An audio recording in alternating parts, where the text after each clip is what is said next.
ओम नमः शिवाय।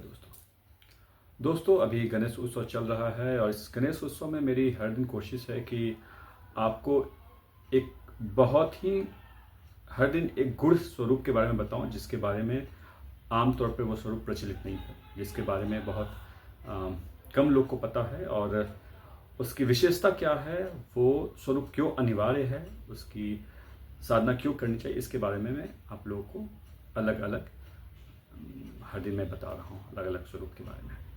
तो आज मैं एक बहुत ही विशेष स्वरूप के बारे में मैं बताने जा रहा हूँ। ये स्वरूप उन लोग के लिए विशेष तौर पे फायदेमंद है। आप बहुत सारे ऐसे लोग को देखते होंगे कि उनको किसी भी अपनी चीज़ों के लेकर, शारीरिक बनावट को लेकर उनके अंदर शर्म है, संकोच है। जैसे कि अपने रंग को लेकर, अपने कदकाठी को लेकर, मतलब लुक्स को लेकर, किसी भी तरह का, चाहे कोई बहुत ज़्यादा दुबला पतला हो, कोई बहुत ज़्यादा मोटा हो, किसी की हाइट बहुत कम हो, कोई बहुत ज़्यादा लंबा हो, या कोई भी जो उसको लगता है कि वो आम सामान्य तौर पे नहीं है और उसको अपनी इस रंग रूप कद काठी को लेकर उसके अंदर शर्म है, झिझक है, वो लोगों से मिलता जुलता नहीं है। ये दोनों लोग के लिए, चाहे वो स्त्री हो पुरुष हो, दोनों के हिसाब से मैं बोल रहा हूँ। तो ऐसा आपको बहुत लोग मिल जाएंगे। बहुत सारे ऐसे लोग होंगे जिनके रंग रूप पे हो सकता है उनके परिवार के लोगों ने कमेंट कर रखा हो और वो उनके अंदर कुछ बातें बैठ गई है जो बचपन से बैठी हुई है। ऐसे लोग हैं। तो इस वजह से क्या होता है कि अपने रंग रूप की वजह से वो कॉन्फिडेंट नहीं हो पाते हैं।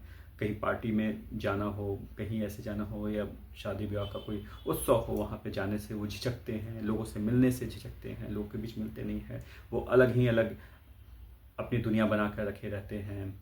और ऐसे बहुत सारे आपको लोग आपके घर परिवार, आस पड़ोस, आपके सगे संबंधियों के बीच में ऐसे कई लोग आपको मिल जाएंगे। तो ये जो विशेष जो मैं आज गणपति के बारे में मैं बताने वाला हूँ, इनकी साधना विशेष ऐसे लोगों के लिए है। ये तो हो गए रंग रूप कदकाठी, एक इस तरह के लोग के लिए तो है ही। इसके अलावा ये साधना वैसे लोगों के लिए भी है जिनको अपनी किसी भी बात कहने में, जबकि वो बात सही है, इसके बावजूद वो बात कहने में या अपनी बात को दुनिया में लाने में झिझक होती है, शर्म होती है। एक बहुत ही जो आजकल मैं देखता हूँ बहुत ज़्यादा चीज़ें जो इस समाज में देखने को मिलती है, उसके बारे में एक उदाहरण देता हूँ कि आप सनातन धर्म से हैं, आप, लेकिन कई लोग को ऐसे होगा कि उनको अपने माथे पे मंदिर में गए हैं और पंडित ने अगर उन्हें किसी ने तिलक लगा दिया है तो वो फिर तुरंत उसको मिटा लेते हैं। उनको अगर किसी पार्टी में जाना हो या फिर ऑफिस जाना हो या फिर ऐसे कहीं भी जाना हो, उनको शर्म आती है। उनको लगता है कि मेरे माथे पे जो तिलक है इससे लोग मुझे बैकवर्ड समझेंगे। मैं सबकी बात नहीं कर रहा हूँ, लेकिन बहुत सारे ऐसे लोग हैं क्योंकि ये वो लोग ऐसा, जैसे बहुत लोग जाते हैं ऑफिस में, उनको ये ना लगे कि मैं तो जाता हूँ या तो मैं तो जाती हूँ, मैं उनके लिए नहीं करता। लेकिन ऐसे आपको समाज में बहुत सारे लोग मिल जाएंगे, खासतौर पे सो कॉल्ड इंटेलेक्चुअल जिसको कहा जाता है, बुद्धिजीवी वर्ग के लोग आपको बहुत ऐसे मिलेंगे। उनको लगता है कि ये बहुत पिछड़ी बातें हैं, अंधविश्वास की बातें हैं। ऐसे आपको लोग मिलेंगे, जबकि वही लोग मंदिर में लगवाएंगे, उनको कोई प्रॉब्लम नहीं, वहाँ एतराज़ नहीं होगा। घर पे पूजा हो रहा है बहुत अच्छे ढंग से, कभी घर में पूजा त्यौहार चल रहा है तो बहुत ही पारंपरिक ढंग से हर कुछ करेंगे, सब कुछ करेंगे। लेकिन जब भी वो बात समाज और दुनिया के बीच में जब आने की बात होगी तो उनको एक झिझक होती है अपने बारे में बताने के लिए। और ये चीज़ सिर्फ मैंने जो देखा है, मैंने जो देखा है, मैं सिर्फ उसके बारे में बात कर रहा हूँ। और ये बहुत लोग महसूस करते होंगे, भले कुछ लोग बोले या ना बोले वो अलग बात है, लेकिन मैंने देखा कि बहुत सारे लोग ऐसे होंगे कि माला पहनने में, जैसे रुद्राक्ष की माला है, या फिर अभी तो आजकल खैर क्रिस्टल्स जो हैं वो फैशन में आ गए हैं, क्योंकि बहुत सारे फिल्म स्टार पहनने लगे हैं, बहुत सारे चूँकि वेस्टर्न से इसका बहुत ज़्यादा इंस्पायर्ड है, तो इस वजह से वो एक फैशन में है, इस वजह से लोग पहनने लगे हैं। लेकिन वही अपने जो भारतीय परंपरा की जितनी भी चीज़ें हैं, कोई माला पहनना हो, तुलसी की माला पहनना हो, हालांकि समय बदला है, बहुत सारे बदला है, लेकिन फिर भी तुलसी का माला पहनना हो, या फिर रुद्राक्ष माला पहनना हो, या फिर ऐसे कोई भी विशेष माला हो, तो लोगों को पहनने में शर्म आती है। पुरुष फिर भी कुछ लोग जो होंगे जो थोड़ा सा कुछ पुरुष तो पहन भी लेंगे, लेकिन स्त्रियां बहुत संकोच करती हैं। मैं फिर से बोल रहा हूँ, मैं हर स्त्री को बारे में नहीं बोल रहा हूँ, लेकिन बहुत सारे ऐसे आपको मिलेगा जिनको रुद्राक्ष माला पहनने में, अगर वो मार्केट में जा रही हैं, अगर वो शादी ब्याह में जा रही हैं, बर्थडे पार्टी में जा रही हैं, तो उनको शर्म आती है रुद्राक्ष की माला की। उनको लगता है कि लोग क्या कहेंगे, या फिर मुझे लोग कुछ और समझ लेंगे। और ऐसे आपको ये सिर्फ रुद्राक्ष माला, तुलसी का माला हो या कुछ भी। अब मैं किसी विशेष पंथ की बात नहीं कर रहा हूँ, क्योंकि कुछ लोग ऐसे हैं जो हर परिस्थिति में पहनते ही पहनते, मैं उनकी बात नहीं कर रहा हूँ। मेरा ये टॉपिक, मेरा ये जो मैं साधना जिसके बारे में बताना चाह रहा हूँ, मैं उन विशेष लोगों के बारे में बात कर रहा हूँ जो जानते हैं कि ये अनिवार्य है, जिनको पता है कि ये सही है। देखिए, दो तरह के लोग, एक होता है कि जिनको विश्वास ही नहीं, उनकी बात मैं नहीं कर रहा हूँ, वो बिल्कुल अलग लोग हो गए, तो उनके बारे में मैं नहीं कर रहा हूँ। मैं उनके बारे में कह रहा हूँ जिनको ये पता है कि इसकी विशेषता क्या है, ये होना चाहिए, लेकिन इसके बावजूद उनके अंदर हिम्मत नहीं है, संकोच है, झिझक। मैं उनकी बात कर रहा हूँ। तो ऐसे लोग के लिए भी जो मैं गणपति की साधना बताने वाला हूँ, जो विशेष गणपति बताने वाला हूँ, ये उनके लिए भी है। यानी कि वो कोई भी लोग जिनको अपनी खटकाठी रंग रूप को लेकर परेशानी है, मतलब परेशानी कहने का मतलब कि जो ईश्वर ने दिया है रंग रूप, वो हर किसी का अपना होता है, लेकिन जो हो चुका उससे प्राकृतिक रूप से मिली हुई चीज़ों के लिए वो परेशान है। कई लोग ऐसे बहुत सारे कॉस्मेटिक्स लगाते हैं जो कि पता है कि उनके शरीर के लिए अच्छा नहीं है, वो क्षणिक आपको अच्छा दिखा रहा है, लेकिन फिर भी वो चीज़ें वो कर रहे हैं। इसलिए कर रहे हैं क्योंकि उनको दूसरों के सामने अच्छा लगना है, जबकि उनको पता है कि वो उनके लिए नुकसानदायक है। मैं वैसे लोग, तो वो जिनके पास ऐसे लोग की जो हिम्मत की कमी है, जो झिझक है, जिनको अपनी बात अपने आप को दुनिया में रखने में परेशानी होती है, ऐसे तमाम लोगों के लिए ये विशेष गणपति स्वरूप के बारे में बता रहा हूँ। ये गणपति स्वरूप साउथ इंडिया में इसका प्रचलन तांत्रिक पद्धति में, गुरु परंपरा में बहुत ज़्यादा है, और नेपाल में भी है। तो ऐसे कुछ जगहों पे इसकी है, और इसका प्रयोग खासतौर पे कुछ विशेष गुरुओं ने, इसकी ऋषि मुनियों ने इसकी शुरुआत की थी। तो ये विशेष गणपति का मैं बता रहा हूँ। इस गणपति का नाम है अलज गणपति। अलज गणपति, ये अलज गणपति जो है, अगर जो भी लोग इसकी साधना करते हैं तो उसके अंदर, उनके अंदर जैसे मैंने पहला रंग रूप खटकाठी की बात की, तो उनके अंदर ऑरा इतनी मजबूत होती है कि उनके अंदर जो अब तक झिझक थी वो झिझक खत्म होती है। वो जैसे भी हैं, जिस रूप में भी हैं, वो सबसे पहले उनके अंदर खुद के लिए एक्सेप्टेंस मोड में वो आते हैं, और बहुत अच्छे ढंग से फिर अपनी बात को दुनिया के सामने रख पाते हैं। उनको इस बात का अब शर्म या झिझक नहीं होती है कि मेरा रंग तो ये है, दुनिया का रंग ये है, या फिर जो भी उनके आसपास के लोग हैं वो ऐसे हैं और मैं ऐसा हूँ, कैसे मैं लोग समझ जाऊँ। उनको बिल्कुल परेशानी नहीं होगी, चाहे कितनी एक बड़ी पार्टी चल रही हो। अगर दुनिया की नज़र में कहे जाने वाले एक से एक हैंडसम या खूबसूरत लड़के लड़कियां हैं, लेकिन उनके बीच जो दुनिया की नज़र में कम खूबसूरत या अच्छे लुक वाले नहीं कहे जाते थे, वो लोग भी इस साधना के बाद पूरे कॉन्फिडेंस के साथ अच्छा अपने प्रेजेंस को रख पाते हैं। इस विशेष गणपति साधना का ये फायदा है। तो अलज गणपति, अलज गणपति की साधना के लिए ये साधना जो है, अब ऐसा नहीं है कि इसका मंत्र लीजिए और आप शुरू कर दीजिए, ऐसा उसका तरीका नहीं है। उसका लिए ये चक्र साधना होती है। जब साधना करते हैं तो इसको अलग अलग चक्र पे विशेष तौर पे इसका करते हैं। और मूल रूप से जो इसकी साधना की जाती है वो स्वाधिष्ठान चक्र पे इसकी साधना की जाती है। स्वाधिष्ठान चक्र पे साधना के लिए भी ऐसा नहीं है कि जैसे आपने मंत्र लिया और स्वाधिष्ठान चक्र पे आपने शुरू कर दिया। वो भी बता रहा हूँ कि स्टेप बाय स्टेप हम कैसे इसको करते हैं।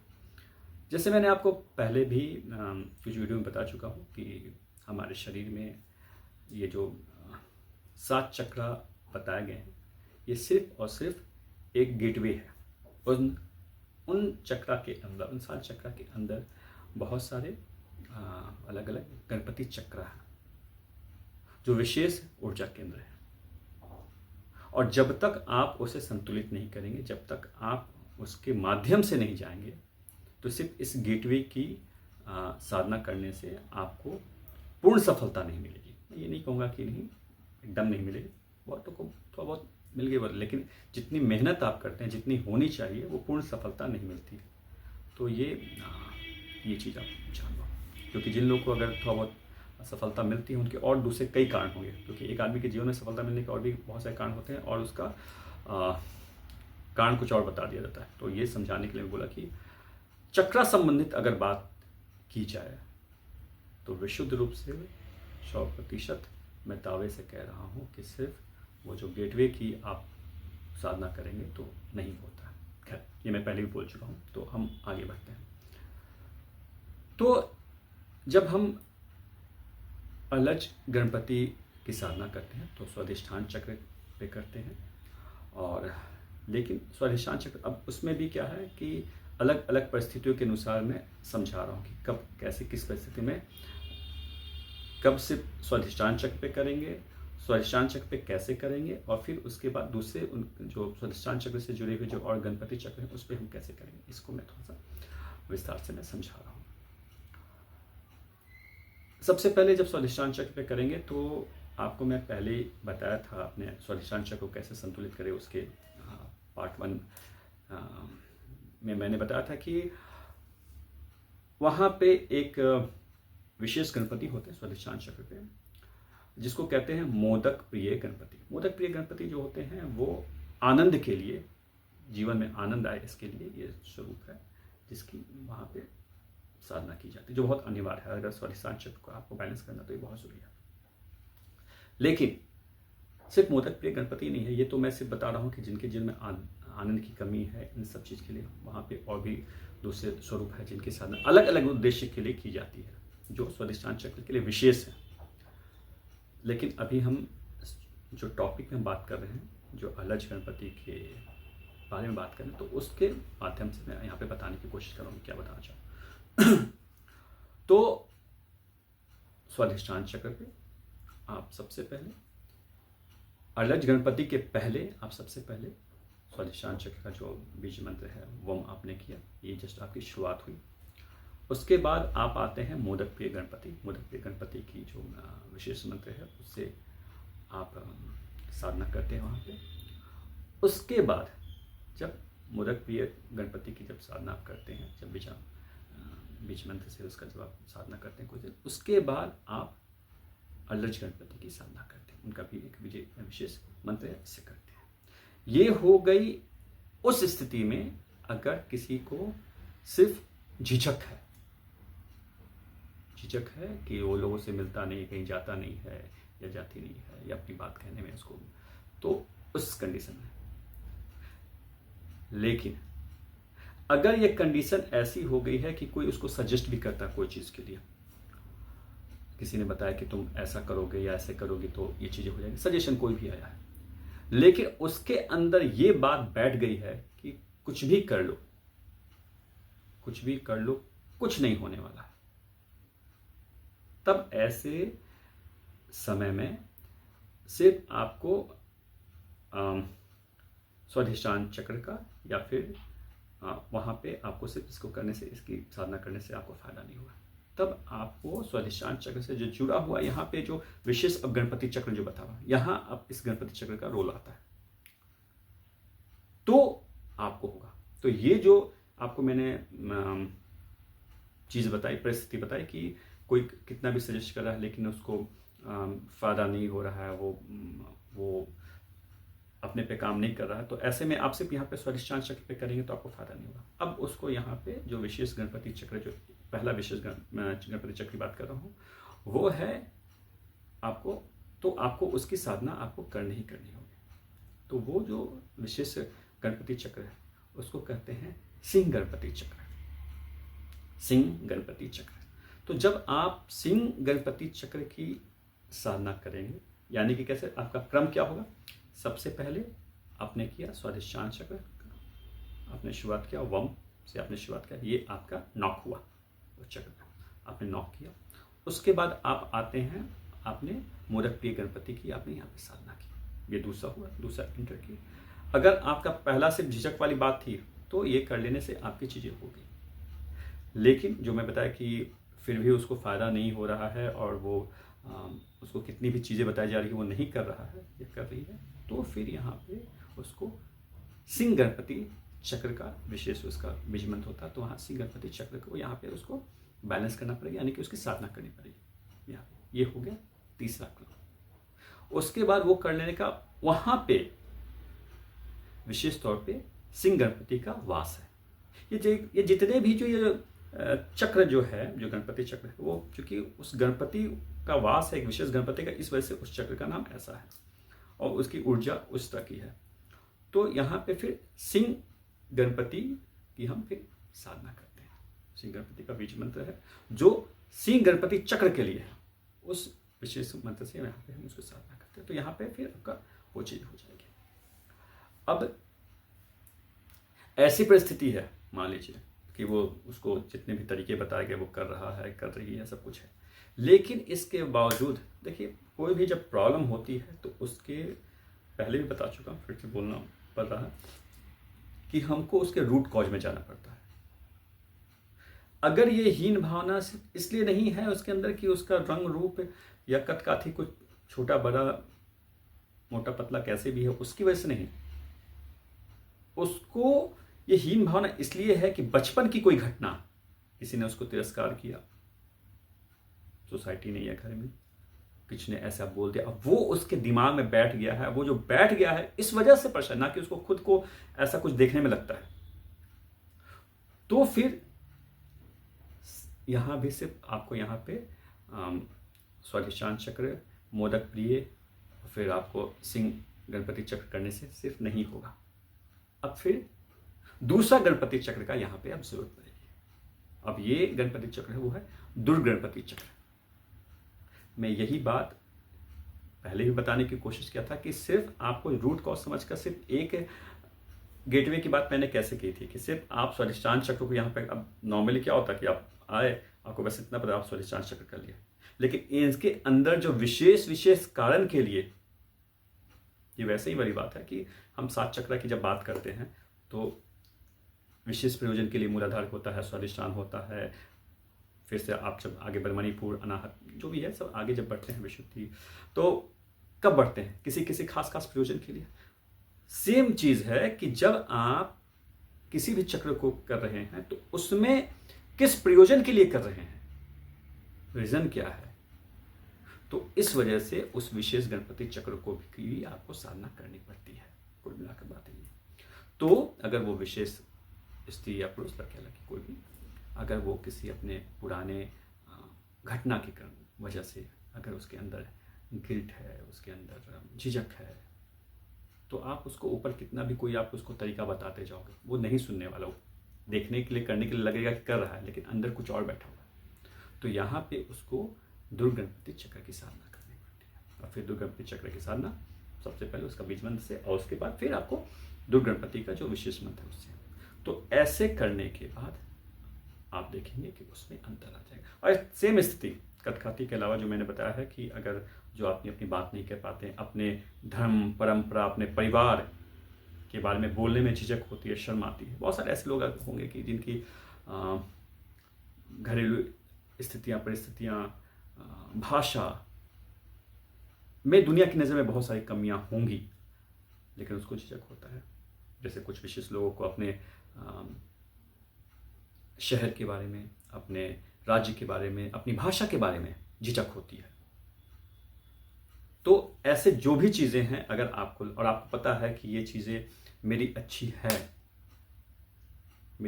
है और बिल्कुल भाषा, अगर मैं भाषा की बात करूँ, बहुत सारे ऐसे लोग मिलेंगे जो आपको अपनी भाषा को लेकर बहुत परेशान रहते हैं।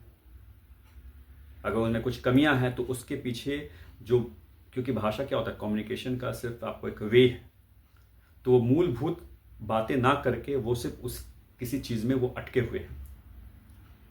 तो ऐसे तमाम लोग जिससे उनका बहुत बड़ा नुकसान होता है, तो ऐसे तमाम चीज़ों के लिए ये विशेष गणपति की साधना है, अल्लज गणपति।